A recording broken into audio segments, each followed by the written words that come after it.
Hello children, ഇന്ന് നമ്മൾ class 10 കെമിസ്ട്രിയിലെ ആദ്യത്തെ ചാപ്റ്ററായ periodic table and electronic configuration start ചെയ്യാൻ പോവാണ്. I hope all are doing well. Stay at home, stay healthy and stay safe. ഈ ചാപ്റ്ററിൽ നമ്മൾ ആദ്യമായിട്ട് അതിൻ്റെ ബേസിക് ആയിട്ടുള്ള കാര്യങ്ങൾ അല്ലെങ്കിൽ ഇൻട്രൊഡക്ടറി പാർട്ട് എന്ന് പറയുന്ന ഷെൽസ് ആൻഡ് സബ് ഷെൽസ് ആണ് പഠിക്കുന്നത്. എന്താണ് ഷെൽസ്, എന്താണ് സബ് ഷെൽസ് എന്നീ കാര്യങ്ങൾ നമ്മൾ പഠിക്കാൻ പോവാണ്. അപ്പോൾ ലാസ്റ്റ് ഇയറിലെ പീരിയോഡിക് കോൺഫിഗറേഷൻ എന്ന പീരിയോഡിക് ടേബിൾ എന്ന ചാപ്റ്ററിൽ നമ്മൾ ഇത് പഠിച്ചിട്ടുണ്ട്. ഏകദേശം KL, MN എന്നീ ഷെൽസാണുള്ളത്, അതിൽ എത്ര ഇലക്ട്രോണുകളാണ് ഉൾക്കൊള്ളിക്കാൻ കഴിയുക എന്നീ കാര്യങ്ങളൊക്കെ നമ്മൾ ഡിസ്കസ് ചെയ്തിട്ടുണ്ട്. ആ ഒരു വീഡിയോ ഒന്ന് കാണുക, അതിനുശേഷം നമുക്ക് ഈ വീഡിയോ നിങ്ങൾ കാണേണ്ടതാണ്. അപ്പോൾ ഷെൽസ് എന്ന് പറയുന്നത് നമുക്കറിയാം, ഒരു ആറ്റത്തിൽ അതിൻ്റെ സെൻറ്ററിൽ എന്തുണ്ട്, ന്യൂക്ലിയസ് ഉണ്ട് അല്ലേ. ആറ്റത്തിൻ്റെ സെൻറ്ററിലായിട്ട് അതിൻ്റെ ന്യൂക്ലിയസ് ആണ് കാണപ്പെടുന്നത്. ന്യൂക്ലിയസിനുള്ളിൽ പ്രോട്ടോണുകളും ന്യൂട്രോണുകളുമാണുള്ളത്. സബ് ആറ്റോമിക കണങ്ങളായ പ്രോട്ടോണുകളും ന്യൂട്രോണുകളുമാണ് ന്യൂക്ലിയസിനുള്ളത്. ന്യൂക്ലിയസിന് ചുറ്റുമായിട്ട് ഇലക്ട്രോണുകളാണ് സ്ഥിതി ചെയ്യുന്നത്. അപ്പം ആറ്റത്തിൻ്റെ സ്ട്രക്ചർ എന്ന് പറയുന്നത് ഇതാണ്. ആറ്റത്തിൻ്റെ ഉള്ളിൽ ന്യൂക്ലിയസ് ഉണ്ട്, ന്യൂക്ലിയസിനുള്ളിലായിട്ട് പ്രോട്ടോണുകളും ന്യൂട്രോണുകളും കാണപ്പെടുന്നു. ഈ ന്യൂക്ലിയസിന് ചുറ്റുമായി കാണപ്പെടുന്ന സബ് ആറ്റോമിക കണങ്ങളാണ് ഇലക്ട്രോണുകൾ എന്ന് പറയുന്നത്. അപ്പം ഷെൽസ് എന്ന് പറയുന്നത് ഈ ഇലക്ട്രോണുകളെ കാണാൻ സാധ്യതയുള്ള ഏരിയകളെയാണ് നമ്മൾ ഷെൽസ് എന്ന് പറയുന്നത്. ന്യൂക്ലിയസിന് ചുറ്റുമായിട്ട് ഇലക്ട്രോണുകൾ കാണപ്പെടുന്ന എനർജി ലെവൽസിനെയാണ് നമ്മൾ ഷെൽസ് എന്ന് പറയുന്നത്. ഊർജ്ജ നിലകളെയാണ് നമ്മൾ ഷെൽസ് എന്ന് പറയുന്നത്. അതായത് ഇലക്ട്രോൺസ് ഓർബിറ്റ് ദ ന്യൂക്ലിയസ് എന്ന് പറഞ്ഞാൽ ന്യൂക്ലിയസിന് ചുറ്റുമായിട്ട് അതിനെ വലം വയ്ക്കുക എന്നൊക്കെ പറയാം. Electrons orbit the nucleus of an atom at different ranges called shells. വിവിധ എനർജി ലെവലുകളിൽ, ഊർജ്ജ നിലകളിൽ ഇലക്ട്രോണുകൾ ന്യൂക്ലിയസിനെ വലം വയ്ക്കുകയാണ്, അല്ലെങ്കിൽ അതിന് ചുറ്റുമായി കാണപ്പെടുന്നു. ആ ഒരു എനർജി നിലകളെയാണ്, ഊർജ്ജ നിലകളെയാണ് നമ്മൾ ഷെൽസ് എന്ന് പറയുന്നത്. Each shell has A different energy level. ഓരോ ഷെല്ലിലും, അതായത് ഇലക്ട്രോണുകൾ കാണപ്പെടുന്ന പ്രത്യേക മേഖലകളെയാണ് നമ്മൾ ഷെൽസ് എന്ന് പറയുന്നത്. ആ ഓരോ പ്രത്യേക മേഖലകൾക്കും അല്ലെങ്കിൽ റേഞ്ചസിനും എന്തുണ്ട്, ഒരു പ്രത്യേക എനർജി ലെവൽ ഉണ്ടായിരിക്കും. അത് എങ്ങനെയാണ് വ്യത്യാസപ്പെടുന്നത്? ഓരോ ഊർജ്ജ നിലകളുണ്ടെന്ന് പറഞ്ഞു, അപ്പോൾ അതിനുള്ള ഊർജ്ജം അല്ലെങ്കിൽ എനർജി വ്യത്യസ്തമാണ്. അതെങ്ങനെയാണ് വ്യത്യാസം? അതായത് ന്യൂക്ലിയസിൽ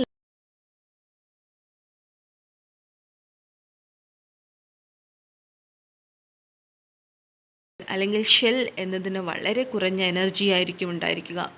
As the distance between the nucleus and the shell increases, the energy also increases. ന്യൂക്ലിയസിനോട് ക്ലോസസ്റ്റ് ആയിട്ട് കിടക്കുന്ന ഷെല്ലിന് വളരെ കുറഞ്ഞ എനർജി ആയിരിക്കും, അല്ലെങ്കിൽ എനർജി ലെവലായിരിക്കും ഉണ്ടാവുക. ന്യൂക്ലിയസിൽ നിന്നും അകലും തോറും എനർജി വർദ്ധിച്ചു വരുന്നു. Each energy level is given a number called the principal quantum number n. ഓരോ എനർജി ലെവലിനും n എന്ന് പറയുന്ന പ്രിൻസിപ്പൽ ക്വാണ്ടം നമ്പർ വെച്ച് അതിനെ നമ്മൾ റെപ്രസെൻ്റ് ചെയ്യുന്നു. അതായത് n-ന് നമ്മൾ 1, 2, 3, 4 എന്ന് കൊടുക്കാം, അല്ലെങ്കിൽ n-ന് K, L, MN എന്നീ ആൽഫബറ്റ്സുകളെ കൊണ്ടും റെപ്രസെൻ്റ് ചെയ്യുന്നതാണ്. അപ്പം K എന്ന് പറയുന്നതാണ് ന്യൂക്ലിയസിനോട് ഏറ്റവും അടുത്ത് കിടക്കുന്നത്. അപ്പോൾ അതിൻ്റെ എനർജി എന്തായിരിക്കും? വളരെ കുറവായിരിക്കും. Kക്ക് ശേഷം L, then M, then N, as it goes on. So ഏറ്റവും അകലെ കിടക്കുന്ന N എന്ന് പറയുന്ന ഷെല്ലിലായിരിക്കും ഏറ്റവും കൂടുതൽ എനർജി ഉണ്ടായിരിക്കുന്നത്. അല്ലെങ്കിൽ 1, 2, 3, 4 എന്നീ നമ്പർ കൊണ്ട് നമ്മൾ അതിനെ റെപ്രസെൻ്റ് ചെയ്യുകയാണെങ്കിൽ 1 എന്ന് പറയുന്നത് ന്യൂക്ലിയസിനോട് ഏറ്റവും ക്ലോസസ്റ്റ് ആയിട്ട് കിടക്കുന്ന ഷെല്ലാണ്. അതിൻ്റെ എനർജി എന്ന് പറയുന്നത് വളരെ കുറവായിരിക്കും. The closest shell has the value of n is equal to 1. The next shell has a value of n is equal to 2. ഏറ്റവും അടുത്ത് കിടക്കുന്ന ഷെല്ലിൻ്റെ വാല്യൂ എന്ന് പറയുന്നത് n is equal to 1 ആണ്.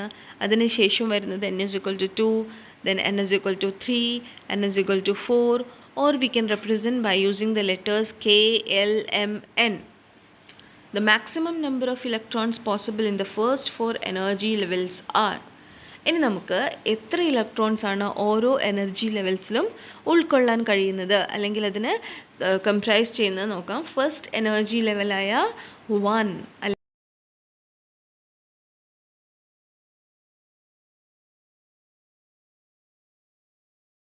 ഈ നമ്പേഴ്സ് നിങ്ങൾ പഠിക്കേണ്ടതാണ്. സെക്കൻഡ് എനർജി ലെവൽ എന്ന് പറയുന്നത് L ആണ്.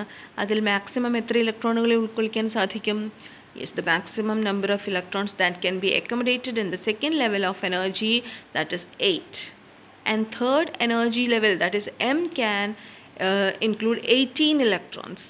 And the fourth energy level, N, can comprises of 32 electrons. So these numbers are very very important. ആദ്യത്തെ എനർജി ലെവലിൽ 2 ഇലക്ട്രോണുകളും രണ്ടാമത്തെ എനർജി ലെവലിൽ മാക്സിമം എത്ര ഇലക്ട്രോണുകൾ ഉൾക്കൊള്ളിക്കാൻ സാധിക്കും? 8 ഇലക്ട്രോണുകളും.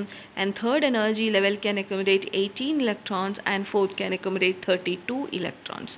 അപ്പോൾ എങ്ങനെയാണ് ഈ 2, 8, 18, 32 എന്നത് കിട്ടുന്നത് എന്നത് നമ്മൾ അടുത്ത് പഠിക്കുന്നതായിരിക്കും. നമ്മൾ സബ്ഷെൽസ് പഠിക്കുമ്പോൾ നമ്മളത് വ്യക്തമായി പഠിക്കും. അപ്പോൾ നമുക്കൊരു ഫോർമുല ഇവിടെ കൊടുക്കുകയാണ്, 2n². The formula is written as 2n square. അതായത് n എന്ന് പറയുന്നത് പ്രിൻസിപ്പൽ ക്വാണ്ടം നമ്പർ ആണ്. ആദ്യത്തെ ഷെല്ലാണെങ്കിൽ നമ്മൾ n-ന്റെ വാല്യൂ എന്ത് കൊടുക്കും? 1. So 2 into 1 square. 1 square is equal to 1. So 2 into 1 square is equal to 2. ആദ്യത്തെ എനർജി ലെവലിൽ എത്ര ഇലക്ട്രോണുകൾ? 2 ഇലക്ട്രോണുകൾ. ഇനി രണ്ടാമത്തെ എനർജി ലെവൽ കൊടുക്കുമ്പോൾ നമ്മൾ n-ന്റെ വാല്യൂ 2 എന്ന് കൊടുക്കും. അപ്പം 2 into 2 square. 2 into 2 square എന്ന് പറഞ്ഞാൽ എത്ര വരും? 2 into 4, that is equal to 8. അങ്ങനെയാണ് നമുക്ക് 8 എന്ന് കിട്ടിയത്. ഇനി മൂന്നാമത്തെ എനർജി ലെവൽ വന്നാൽ n-ന്റെ വാല്യൂ 3 ആയിരിക്കും. So the equation will become 2 into 3 square, that is 18. ഇനി നാലാമത്തെ എനർജി ലെവലിൻ്റെ കാര്യം, that is n ഷെല്ലിൻ്റെ കാര്യം വരുമ്പോൾ n is equal to 4 ആണ്. So 2 into 4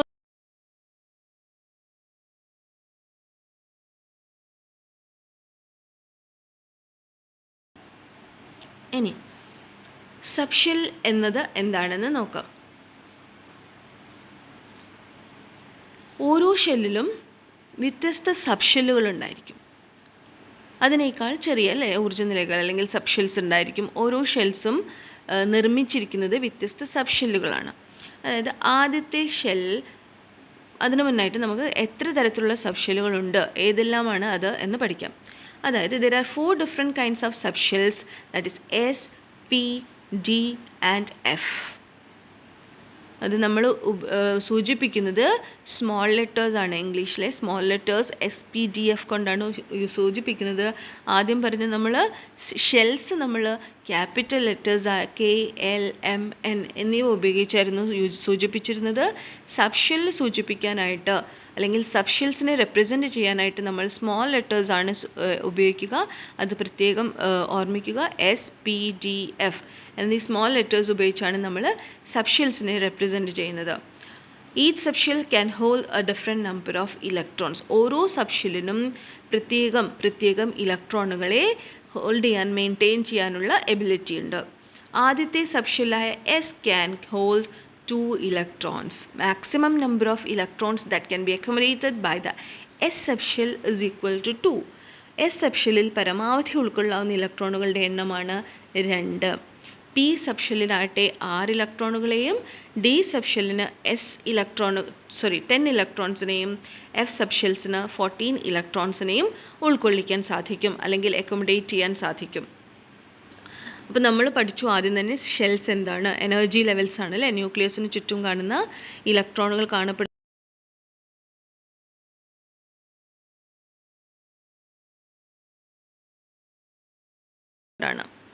There are 4 different kinds of subshells, SPDF. അങ്ങനെ ഓരോ സബ്ഷെല്ലിലും പ്രത്യേകം നമ്പർ ഓഫ് ഇലക്ട്രോൺസ് ആണ് അക്കോമഡേറ്റ് ചെയ്യാൻ പറ്റുന്നത്.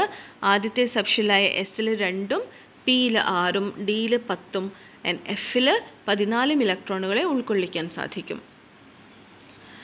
ഇനി നമുക്ക് ഓരോ ഷെല്ലിലും എത്ര സബ്ഷെല്ലുകൾ ഉണ്ട് നോക്കാം. ആദ്യത്തെ ഷെല്ലായ കെ ഷെല്ലിൽ അല്ലേ, ഷെല്ലായ കെ ഷെല്ലിൽ അല്ലെങ്കിൽ ഒന്നാമത്തെ ഷെല്ലിൽ ഒരു സബ്ഷെല്ലേ ഉള്ളൂ. രണ്ടാമത്തെ ഷെല്ലായ എൽ ഷെല്ലിൽ 2 സബ്ഷെല്ലുകൾ. മൂന്നാമത്തെ ഷെല്ലായ എം ഷെല്ലിൽ 3 സബ്ഷെല്ലുകളും നാലാമത്തെ ഷെല്ലായ എൻ ഷെല്ലിൽ 4 സബ്ഷെല്ലുകളാണുള്ളത്. It's very easy for you to remember. ആദ്യത്തെ ഷെല്ലിൽ 1 സബ്ഷെൽ, രണ്ടാമത്തേതിൽ 2 സബ്ഷെൽ, മൂന്നാമത്തേതിൽ 3 സബ്ഷെൽ, നാലാമത്തെ ഷെല്ലിൽ 4 സബ്ഷെൽ. അപ്പോൾ നമുക്ക് ഈ ഒരു ടേബിൾ വെച്ചിട്ട് നോക്കാം. A complete table for the first 4 shells look like. എന്താണ് ഓരോ ഷെല്ലിലുമുള്ള ഇലക്ട്രോണുകളുടെ എണ്ണം അല്ലെങ്കിൽ അത് വരാനുള്ള കാരണമാണ് ഇവിടെ പറയുന്നത്. ഫസ്റ്റ് ഷെല്ലായ കെ ഷെല്ലിൽ ആകെ ഒരു സബ് ഷെല്ലേ ഉള്ളൂ. You can easily see that is S sub shell. എസിൽ പരമാവധി ഇലക്ട്രോണുകളുടെ എണ്ണം 2.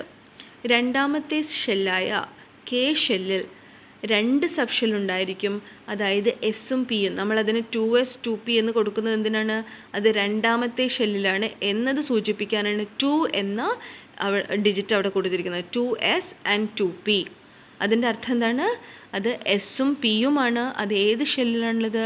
സെക്കൻഡ് ഷെല്ലിലാണ്. സെക്കൻഡ് ഷെല്ലിലെ എസും സെക്കൻഡ് ഷെല്ലിലെ പി എന്നതുമാണ് അതുകൊണ്ട് ഉദ്ദേശിക്കുന്നത്. 2s and 2p. അപ്പം എസിൽ പരമാവധി 2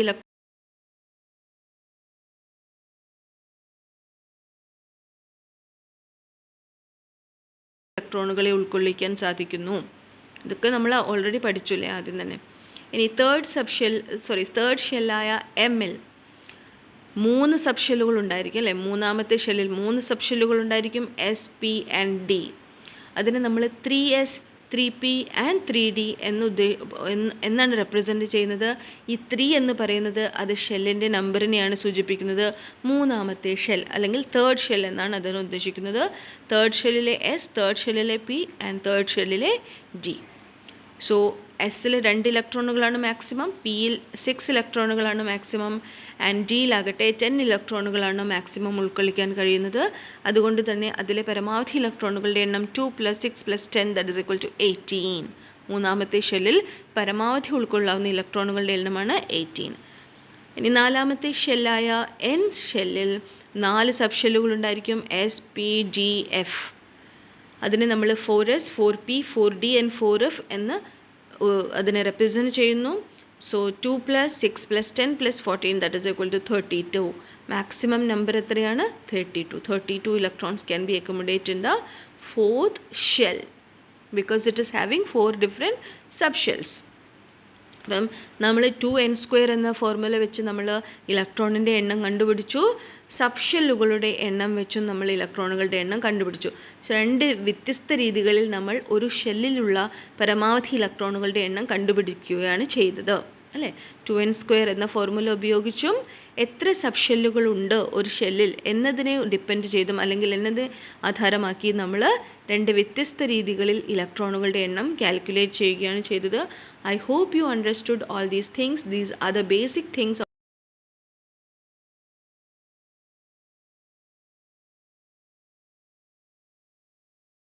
ാണ് ഇലക്ട്രോണുകൾ ഓരോ സബ് ഷെല്ലിലും ഫിൽ ചെയ്യുന്നത് എന്നതാണ് നെക്സ്റ്റ് നമ്മൾ പഠിക്കാൻ പോകുന്നത്. That we will be studying in A different video. So hope you are staying at home, you're not going outside, and stay safe and stay healthy. Thank you for watching the video. Bye bye.